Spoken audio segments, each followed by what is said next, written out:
Coinciding with the race for president in New Hampshire is the governor's race, which in every other state but New Hampshire and Vermont occurs every 4 years. In New Hampshire, however, there are governor's elections every 2 years, and the incumbent Republican governor, Chris Sununu, has declined to run for re-election in 2024, essentially making this a wide open race. And there's a number of candidates we're going to talk about, the main two, of course, being the likely Republican and Democratic nominees. We're going to talk about the governorship of New Hampshire because New Hampshire is a very politically unique state in the sense that while it does tend to vote Democratic at the top of the ticket, more locally when you look at statewide office and even state legislature, it's much more purple. And, somebody like Kelly Ayotte, who's running on the Republican side, who's former Republican senator, would have a much better chance of winning here statewide than somebody like, say, Donald Trump, who's the presumptive nominee of the Republican Party at this point in time. So we're going to get to all of that, of course, in just a second. But first, if you're new to the channel, please consider subscribing down below and liking this video if you enjoy. So as I mentioned, New Hampshire is very much a state that likes to split ticket when it comes to federal and statewide races. New Hampshire hasn't voted for a Republican nominee for president since 2000, George W. Bush, very, very narrowly against Al Gore. And of course, in 2004, Bush lost the state of New Hampshire by a couple of points. And of course, the next time we had a close presidential contest in New Hampshire was 2016, in which Donald Trump very narrowly lost the state to Hillary Clinton by just a couple thousand votes. So this is a state that normally tends to lean blue, but in Republican favorable environments tends to be much more competitive. Now in 2022, which was supposed to be a Republican favorable environment, the incumbent Democratic Senator Maggie Hassan ended up winning re-election by 9 points over Trump favorite Don Bolduc. Now, this is really a direct repudiation of the sort of Trump brand in New Hampshire because Chris Sununu, for instance, ended up winning his re-election by over 16 percentage points, despite the fact, of course, that you had an incumbent Democrat winning by 9. So an over 20-point swing in favor of Chris Sununu, as opposed to Don Bolduc, the more MAGA, Trump-endorsed Republican candidate. And that really isn't surprising. New Hampshire is a very socially liberal, sort of libertarian state in New England. New England famously likes to split ticket. A lot of New England states, up until very recently, had Republican governors. Of course, you had Charlie Baker in Massachusetts.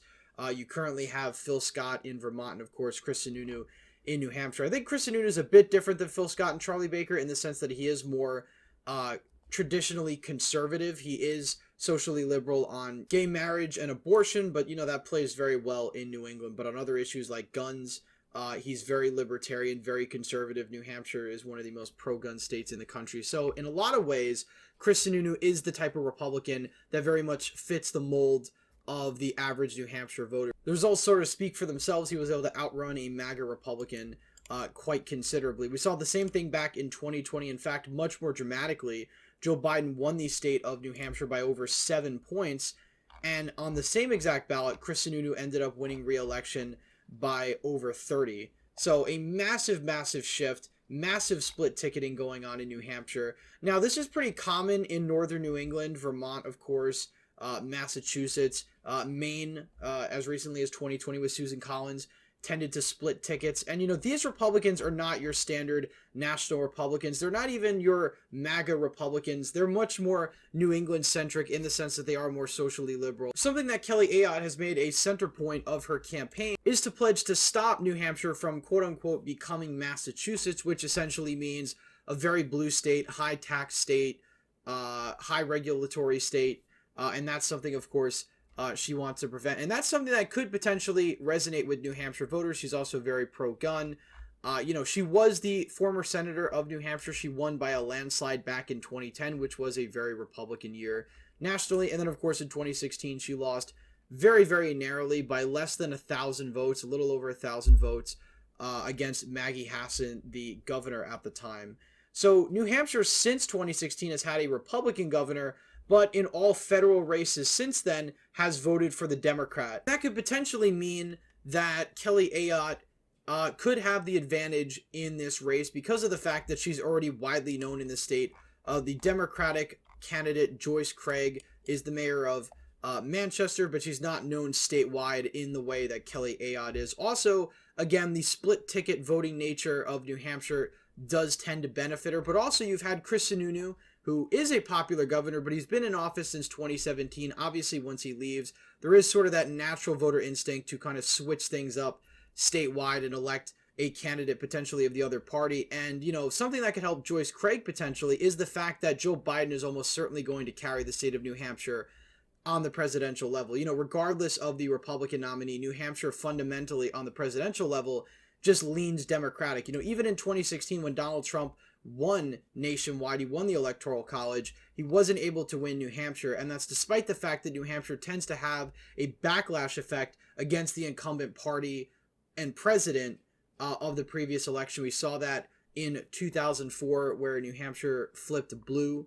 for John Kerry. In 2008, of course, it got bluer due to the fact that you had Bush in office. Of course, in 2012, Romney did slightly better. And then, of course, Donald Trump almost won New Hampshire in 2016. Of course, that brings us to 2020, where New Hampshire votes Democratic by 7 points. Now, New Hampshire is a state where Donald Trump is very unpopular. That's certainly not going to help somebody like Kelly Ayotte, but something that could help her is the fact that she could make her own brand in the state. And she's really trying to do that. She doesn't talk anything about Donald Trump and really doesn't talk too much about Joe Biden either. Although Joe Biden's not popular in the state of New Hampshire, she's mostly focusing on state-centric issues, the mental health crisis, drug addiction, illegal immigration, how it affects people in New Hampshire, so on and so forth. So this is a platform I think that is potentially a successful one if implemented properly. Again, Ayotte is somebody who's known in the state. And of course, we look at the political party breakdown of New Hampshire. You do have a Republican trifecta currently in the state by around 1 seat. Republicans only have a 1-seat majority in the state house, they have a majority in the state senate as well. So while Democrats control New Hampshire from a federal standpoint, you have both senators being Democrats, both House members voting Democratic presidentially. You do have Republicans controlling the state government very narrowly. And, Chris Sununu has actually vetoed a number of more conservative pieces of legislation while he's been governor. One of them was the CRT ban that got through the state house, state senate. Chris Sununu vetoed that. He also vetoed a congressional map, which would have essentially given Republicans one sort of guaranteed House seat in the state of New Hampshire, and the other one being a blue-leaning seat. He vetoed that as well, which, some argue was a bad move, but I think from Chris Sununu's perspective, it could have also been keeping 2 toss-up seats in New Hampshire to potentially gain 2 Republican seats in a favorable Republican environment. But nonetheless, Chris Sununu is out. It's unclear what his political future will be.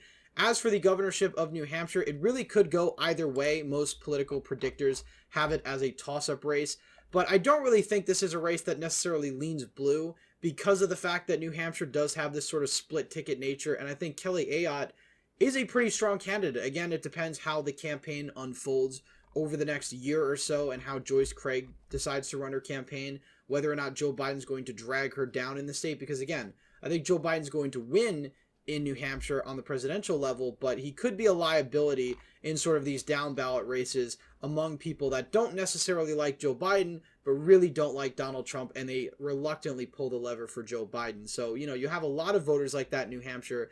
In 2016, you saw a very similar thing with the third party vote in New Hampshire being one of the largest in the country. About 7% of New Hampshire voters voted for someone other than Donald Trump and Hillary Clinton. So that goes to show you that in New Hampshire, there's more of a third party appetite than in other parts of the country. And that also brings up the question as to whether or not there's going to be a third-party candidate on the ballot, which could certainly make things very interesting, especially if they are a libertarian candidate or a Green Party candidate, which, could disproportionately take away votes from one candidate or the other. But so far, I think this is a toss-up race.